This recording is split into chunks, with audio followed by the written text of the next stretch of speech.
गणेशोत्सवात यशस्वी कामगिरी केल्याबद्दल कुपवाड एमआयडीसी पोलीस ठाण्याचे सहाय्यक पोलीस निरीक्षक दीपक भांडवलकर यांचा नागरिकांच्या वतीने सन्मान।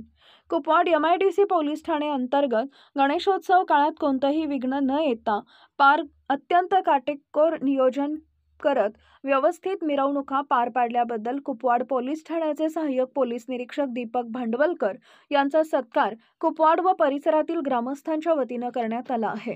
कुपवाड पोलीस ठाणे अंतर्गत कुपवाड, अहिल्यानगर, यशवंतनगर, सावळी, ताणंग, कानडवाडी आदी संवेदनशील भाग येतो। गणपती उत्सवामध्ये कोणतेही गालबोट लागू नये म्हणून पोलिसांनी गुन्हेगारांना हद्दपार केले होते।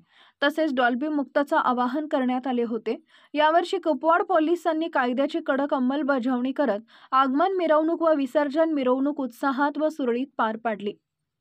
त्याबद्दल कुपवाडसह सावळी, ताणंग परिसरातील नागरिकांच्यातून कुपवाड पोलिसांच्या कार्याचं कौतुक होत आहे।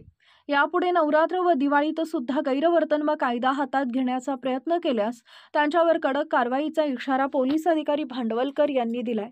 जिल्हा पोलीस प्रमुख संदीप घुगे, डीवायएसपी प्रणिल गिल्डा यांच्या मार्गदर्शनाखाली पोलीस निरीक्षक दीपक भांडवलकर व सर्व पोलीस प्रशासनाने चांगले नियोजन व कडक बंदोबस्तामुळे गणेशोत्सव सुरळीत पार पडला। त्याबद्दल ताणंगचे युवा नेते आशिष जाधव, सावळीचे रोहित तांबडे, अभिजित परीट यांच्या हस्ते दीपक भांडवलकर यांचा सत्कार करण्यात आला।